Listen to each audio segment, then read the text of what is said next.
Congo, Congo nde mboka, mboka ngo mokengeli koi, mboka ngo mokengeli léopard.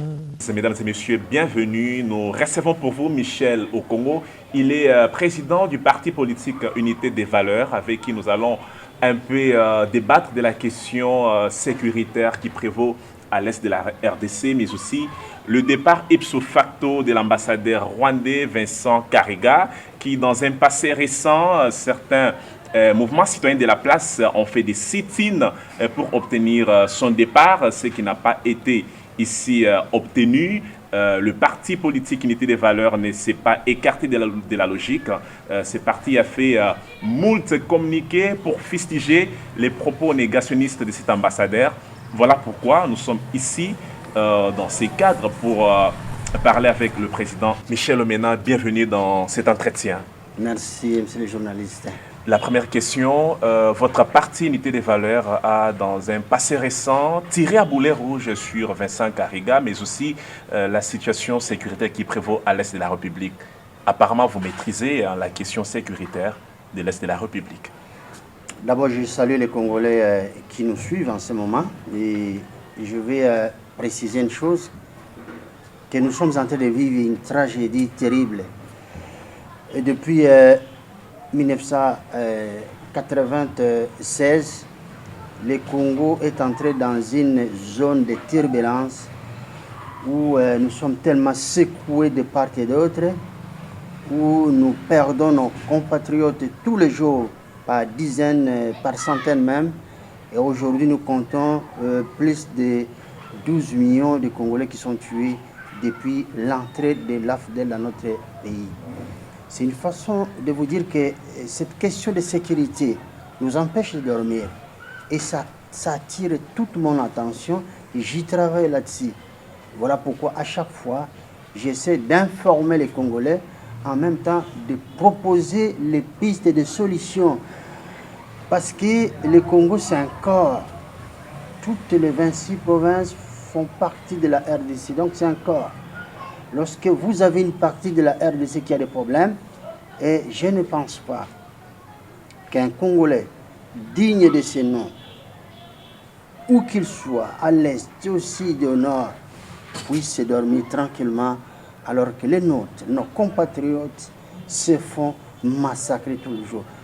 Voilà la raison de mes différentes conférences et communiqués de presse. Lors de la 75e Assemblée générale de l'ONU, le président Tshisekedi n'a pas pointé du doigt uniquement aux Rwandais, même pas aux Ougandais.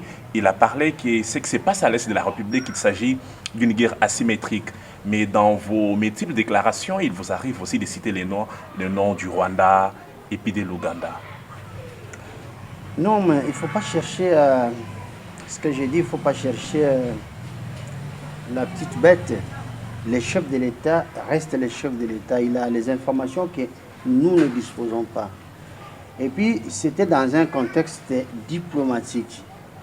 Mais parler déjà d'une guerre asymétrique, ça rapproche, ça nous rapproche un peu plus près de nos bourreaux, qui sont le Rwanda, l'Ouganda et d'autres pays qui agissent derrière ces deux pays-là. Donc moi je pense que le chef de l'État a fait une approche claire. Sur le plan diplomatique, c'est comme ça que ça se lit en diplomatie. En diplomatie, il faut savoir lire à travers les lignes. Donc le chef de l'État a tout dit. Moi je pense que c'était une bonne façon de désigner l'ennemi en diplomatie. Et vous, dans le parti politique, la diplomatie ne fait pas bonne presse? Non, un parti politique, il y a aussi un côté diplomatie. Mais pour l'instant, on n'a pas besoin d'appliquer la diplomatie. Pour l'instant, on appelle les chats par son nom. Mais il ne faut pas se voiler la face. Je veux que les Congolais qui nous suivent sachent que l'ennemi de notre pays, c'est le Rwanda. Nous avons un criminel, Paul Kagame, qui est à la tête du Rwanda, et c'est lui qui tue chez nous, et c'est lui qui pille nos richesses. Mais il ne faut pas, nous ne pouvons pas nous leurrer, parce que d'autres le disent, ceux qui ont des moyens satellitaires, ils nous le disent, ceux qui ont les grands moyens d'information, nous le disent et c'est vérifiable. Nous allons peut-être parler des rapports mapping, ça n'a pas été constitué par les Congolais, ça a été constitué, élaboré par les Nations Unies. Et là, on a cité nommément le Rwanda, entre autres. Donc, vous voyez, c'est une question de souveraineté. Et ça a une gravité exceptionnelle. Voilà. Est-ce que la question qui est posée, et c'est de savoir, est-il toujours important d'indexer le Rwanda et pendant que l'Est de la République, c'est déjà une proie de ceux qui sèment la désolation, ou il faudrait trouver des stratagèmes pour mettre fin à cette tragédie? Non, d'abord, soyons vraiment justes et logiques. Les Congolais que nous sommes, nous avons une part de responsabilité. Parce que les Rwandais a des complices chez nous. Je comprends maintenant, parce que moi j'étais au Soudan, et puis après le Soudan, je me suis retrouvé en Suisse. Je comprends pourquoi André Kissassé avait été assassiné. Parce qu'on nous a rapporté beaucoup de choses là-dessus. On a dit que c'est quelqu'un qui protégeait nos biens. Dans tout ce que l'AFDEL faisait, lui, il s'interposait pour dire que nous devons tout faire pour protéger le patrimoine. Et maintenant, je suis en train de croire à tout ce qui s'était dit autour de cet assassinat. C'est une façon de vous dire que les Rwandais avaient des objectifs à atteindre chez nous. Et pour cela, il a eu à travailler avec, malheureusement, avec certains de nos compatriotes qui sont directement ou indirectement complices. À commencer par l'ancien chef de l'État, Joseph Kabila. Vous dites qu'il était complice? Mais il est complice. Vous avez des preuves? Vous voulez que je donne? Oui, allez-y. Son comportement pièce contre pièce, hein. Nous sommes dans le pénal. Son comportement ne suffit pas. Son comportement ne suffit pas. Nous avons vu nos forces armées lorsqu'ils étaient sur le terrain. Je pense qu'à un moment donné, ils étaient découragés parce que les choses ne se passaient pas telles que cela devait se passer. Je crois qu'aujourd'hui, nous devons être clairs parce que le Congo a besoin de réécrire son histoire. Nous avons des complices directs et indirects de Rwanda ici chez nous dans notre pays. Et bien si on n'arrête pas avec ces petits jeux-là, donc nous n'arrêterons jamais la guerre à l'Est. Et voilà. Quand vous dites si on n'arrête pas avec ces petits jets, qui sont ceux qui doivent arrêter ces petits jets? Ils sont nombreux, ils sont nombreux. On n'a pas besoin de mettre des loupes pour Parce comprendre. qu'à Katanga, ça avait bardé avec les Bakata Katanga il n'y a pas longtemps. Non, non, à Katanga, là aussi, c'est ce que j'ai toujours dit, que c'est une sorte de politique politicienne. Ceux qui veulent diviser les Congo doivent comprendre que les Katanga doivent rester une partie intégrante de la RDC. Vous voulez faire comme Tchombe. Tchombe avait tenté, mais il n'a pas pu. Paix à son âme. Il n'a pas pu. Et vous voulez rééditer l'histoire aujourd'hui après 60 ans pour faire la même chose que Tchombe. Tchombe a réintégré l'espace national parce qu'il avait compris que cette aventure ne pouvait pas marcher.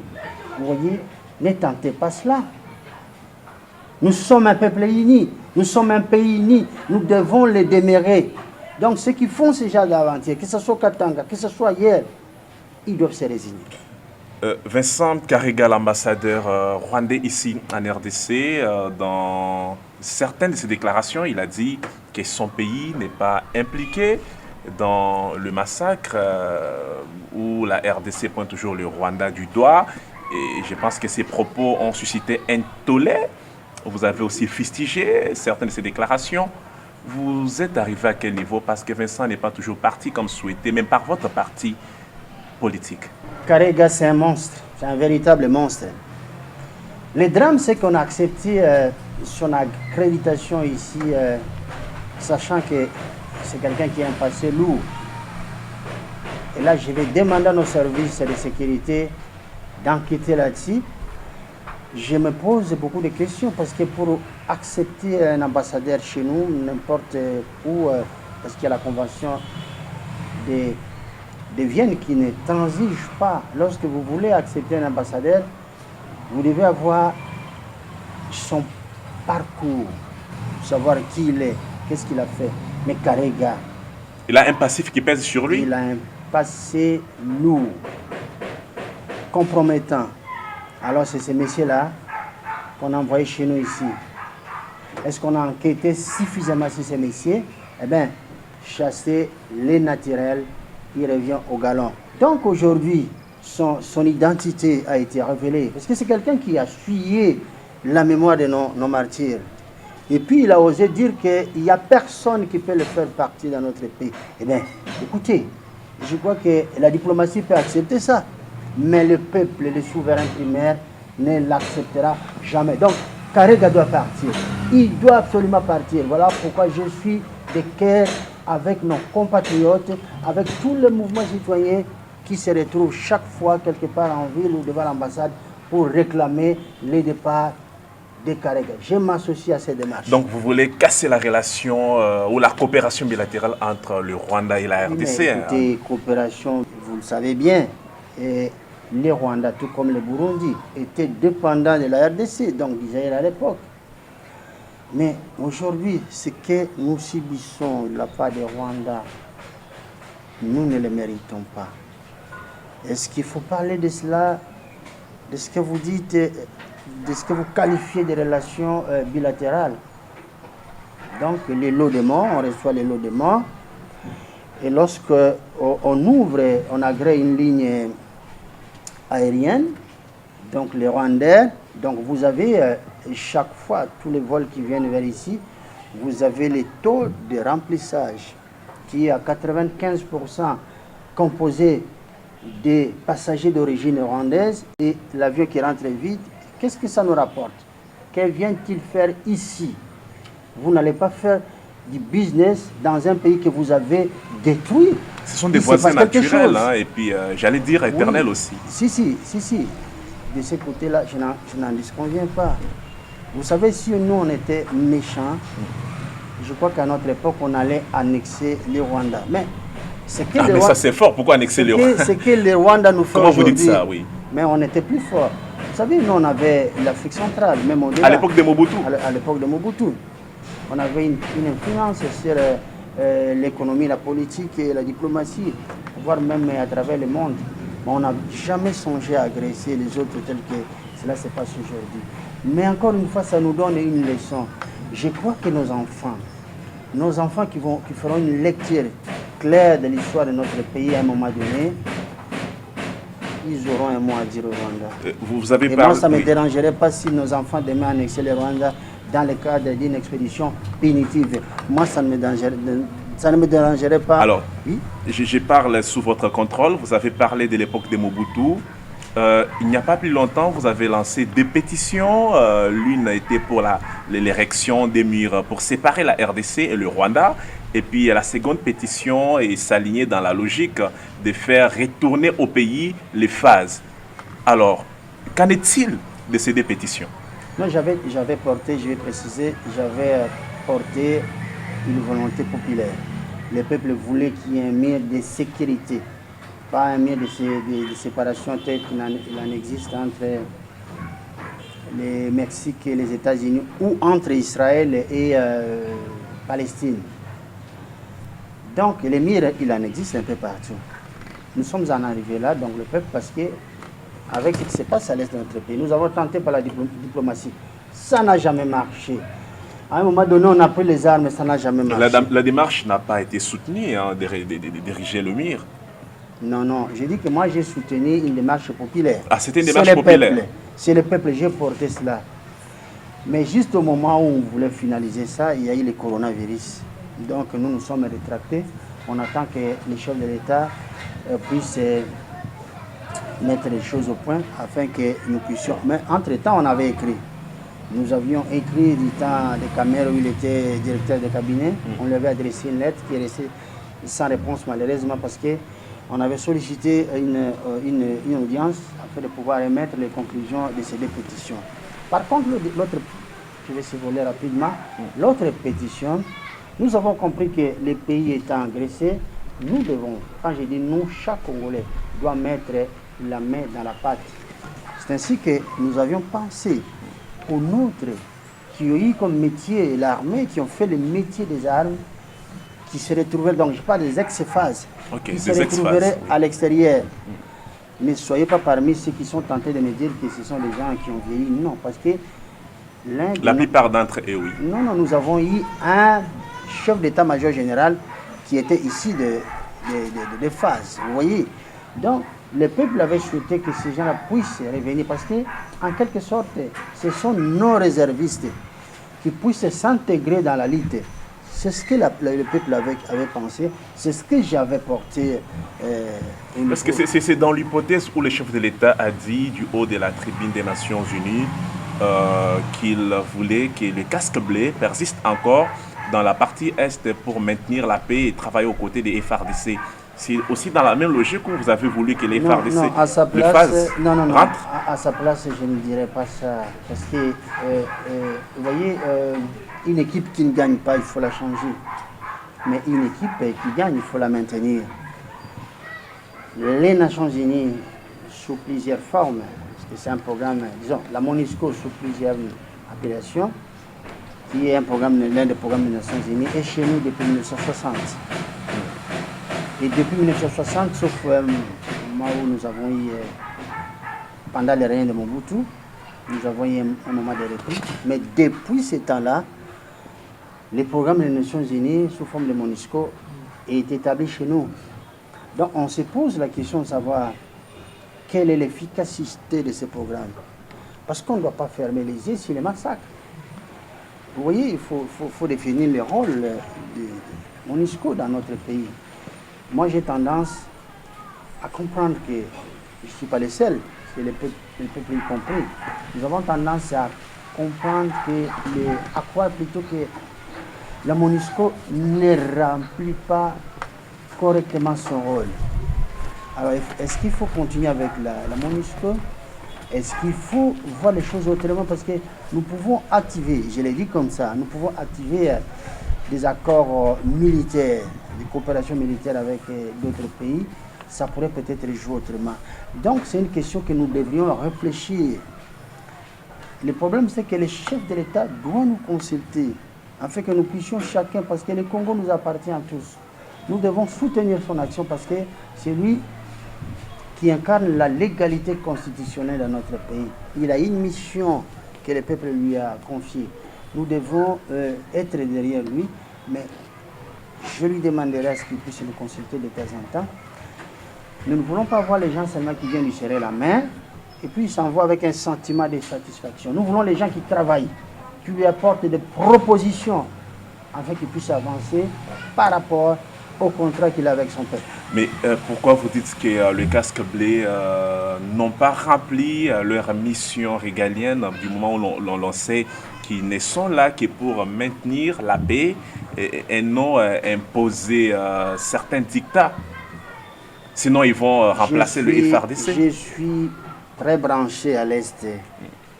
Par moment, on aurait appris qu'on tuait à quelques mètres des sièges de la MONUSCO à l'Est. Personne n'a bougé. D'où la création d'une brigade d'intervention rapide, comme l'aurait souhaité Félix Mais Antoine je Tshisekedi. veux que les massacres s'arrêtent. Si la MONUSCO veut relever un défi, il faut qu'elle arrête le massacre à l'Est. Mais ça n'arrête pas. Ah, c'est la MONUSCO qui fait qui massacre la population à l'Est. L'un des rôles de la MONUSCO, je n'ai jamais dit que c'était la MONUSCO. Ah, ok. L'un des rôles de la MONUSCO, c'est d'assurer la sécurité, la protection. Évidemment. Mais pourquoi on tue tous les jours? Alors que la MONUSCO est présente, il importe la MONUSCO qui est présente à l'Est. Donc ça pose un problème. Donc il y a des questionnements, ça suscite des questionnements. Donc le départ illico de la MONUSCO. Non, lui il jouait un petit jeu. Oh, comment ça? Non, je vous l'ai dit. Lorsqu'il voyait que, c'est comme du temps de Mobutu, lorsqu'il avait des problèmes avec les Américains, il partait vers les Israéliens. Vous voyez? Mais c'est de la bonne politique. Attendez, j'en arrive. Et il faisait des Israéliens ses avocats. Mais Kabila a fait ça pour des enjeux politiques. Donc, moi j'appelle ça la politique politicienne. Il n'a jamais pris une bonne décision, soit de faire en sorte que la MONUSCO puisse rester et revoir sa politique, sa façon de Quand vous dites travailler. politique politicienne, c'est-à-dire quoi? Une très mauvaise politique, c'est ça? Oui, ça dit on fait des choses pour ses propres intérêts. Mais vous voulez le départ de la MONUSCO? Maintenant, je pense que ça se décrète ou pas, ça se discute. Vous voyez, si la MONUSCO prouve aux Congolais qu'il est capable d'effectuer sa mission conformément à ce qui lui a été conclues, désignées, mais il faut qu'on voie les choses. Sur le plan pratique, nous ne voulons plus de déclarations. La MONUSCO, elle est à l'Est, elle bénéficie d'un projet, d'un budget conséquent. Et puis aussi, je crois qu'elle a des éléments, elle a des éléments à son actif. Donc, nous voulons des actes. Ok, nous allons clore avec ces dossiers de l'insécurité. La dernière question, si Vincent Karega ne partait pas les sols congolais comme l'aurait souhaité plus d'un Congolais, le parti Unité des Valeurs, qu'est-ce que vous allez faire? Vincent, vous voyez, nous avons bien commencé, mais il me semble que nous n'avons pas abordé aussi des grandes questions. Oui, on n'a pas fini, c'est la première partie. La première partie, oui. Très bien. Mais de toute façon, le Congo est souverain. Et la souveraineté appartient au peuple. C'est le peuple qui les demande. Ce n'est pas le gouvernement congolais, mais c'est le peuple congolais. Mais le gouvernement congolais est censé être à l'écoute de son peuple. Alors je ne vois pas le gouvernement ou le régime Tshisekedi faire le contraire de ce que veut le peuple. Donc vous comprendrez tout simplement que s'il n'est pas encore parti, il finira par partir. Très bien, s'il n'est pas parti, il finira par partir. C'est la note qui nous aide à boucler le premier chapitre de l'émission Grande Analyse. Alors, cap sur la rentrée parlementaire, c'était une rentrée de tous les enjeux, comme ça a été dit sur la toile, même dans la caméra publique. Président Michel au Congo, je reviens à vous. Et Félix-Antoine Tshisekedi s'était rencontré il y a un peu longtemps avec Joseph Kabila Kabange. Alors d'abord cette rencontre d'après vous, qu'est-ce que ça vous a inspiré quoi? Non, commençons d'abord par la rentrée. Les autres ont parlé de la rentrée, de tous les enjeux. Oui, et surtout avec la présence du sénateur à vie Joseph Kabila Kabange au niveau du Sénat, c'était un boom. J'en arrive, mais les autres ont dit que c'est un retour de tous les enjeux. Moi, je dirais plutôt que c'est un retour de tous les dangers. De tous les dangers. C'est ce que moi, je dis. Là, c'est votre nuance. Ok, allez-y. Oui, mais ça révèle même la réalité. Bon, deuxième point. Joseph Kabila doit comprendre qu'il a fait son temps. Il a fait son temps, 18 ans. Je dirais la Kabylie a fait au total 21 ans.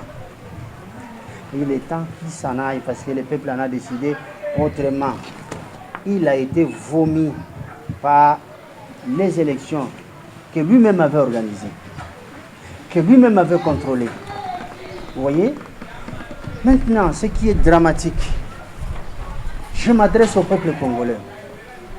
Vous prenez le chef de l'État, Kabila prend le chef de l'État, il est réduit au niveau d'une autorité morale, parce que lui, il en est une. Et vous savez la suite?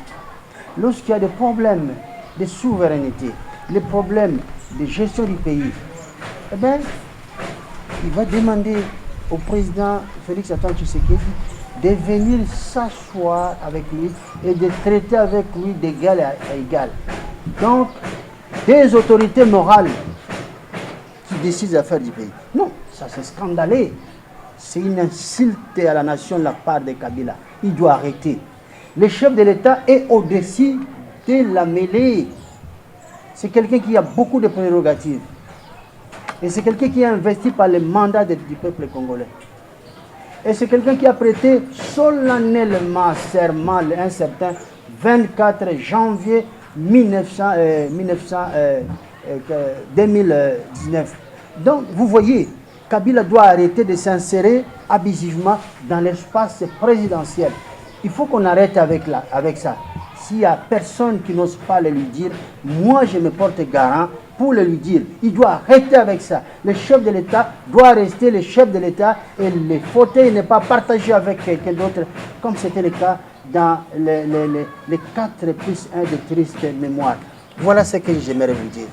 Vous avez dit, je vais faire la déduction. Vous avez dit tantôt que Kabila a rendu Félix Antoine Tshisekedi autorité morale, de telle sorte que les deux puissent se rencontrer et discuter des affaires politiques de la RDC.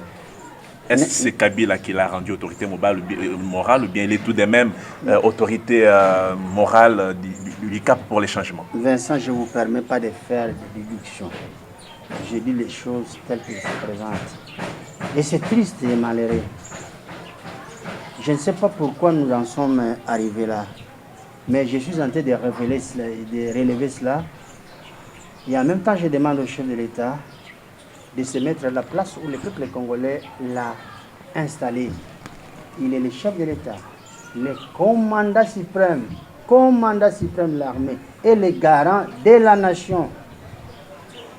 Vous voyez, au bout de 5 ans, le peuple lui demandera des comptes.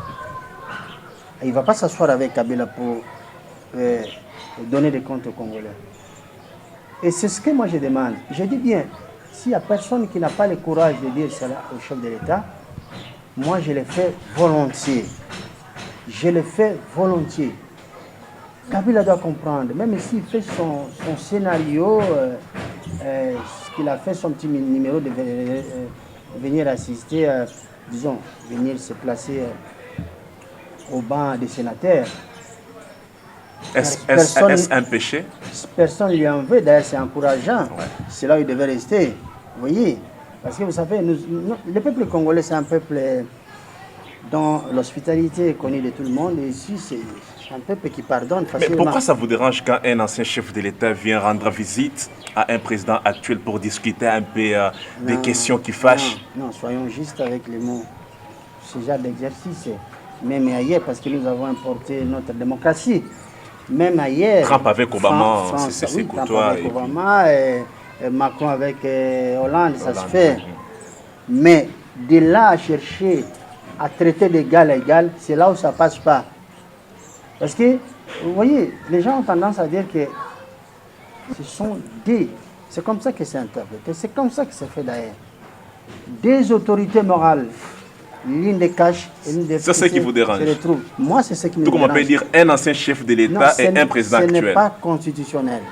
Ce n'est pas constitutionnel. Mais on est bantou, non? S'il venait, attendez, s'il venait voir les nouveaux chefs de l'État, une visite de courtoisie, voire même une visite de travail, ça ne me dérange pas. Mais de là,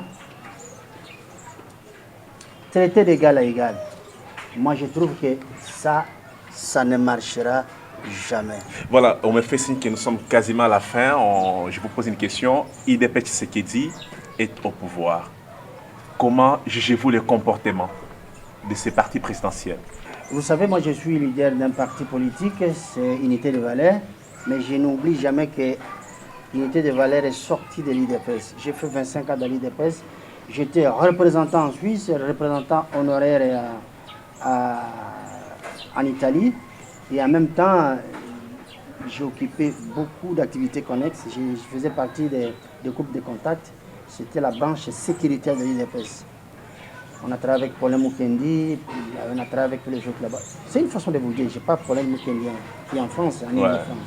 La génération d'aujourd'hui, on crie qu'il s'agissait des problèmes Mukendi de Non, pas les journalistes. C'est un politicien que je salue, d'ailleurs, il est en Ile-de-France et tous les autres. Donc, moi, je voulais dire ceci. L'IDPS, c'est un grand parti. L'IDPS, c'est même c'est le pilier de la démocratie. C'est le pilier de la République. Donc, nous tous, tout ce que nous voulons, c'est que l'IDPS puisse se consolider davantage. Parce que sans l'IDPS, le président national ne pourra pas faire asseoir sa politique. Voilà pourquoi j'insiste sur le fait que l'IDPS doit tout faire pour qu'au sein de ce parti, qu'il y règne la paix, qu'il y règne la concorde, et puis que les gens puissent travailler davantage. Président de la République, vous voulez dire, vous avez dit président national, président de la République, Félix Antoine Tshisekedi? Oui, j'ai parlé du président de la République, Félix Antoine Tshisekedi, okay. Parce que moi nous sommes tous sortis d'une même école. Okay. Moi j'ai fait la même école que l'actuel président. Et à l'extérieur, lui, il était en Belgique, moi j'étais à côté en Suisse. Donc nous avons eu à travailler ensemble. Voilà pourquoi IDPS est derrière, dans Unité de valeurs, est derrière, rangé derrière l'IDPS. Parce que c'est naturel, c'est tout naturellement que nous soyons derrière les partis qui a fait que nous puissions naître aujourd'hui. Et c'est là, donc nos prières aujourd'hui, nos sentiments, nos vœux, c'est que l'IDPS puisse mieux se porter. Alors, Michel Okongo, on a quasiment fini nos minutes. Nous disons merci d'avoir répondu à nos questions. C'est moi qui vous remercie d'être venu. Mesdames et messieurs, cet entretien est terminé. Congo, Congo, Congo nde mboka, mboka ngo mokengeli koi, mboka ngo mokengeli léopard.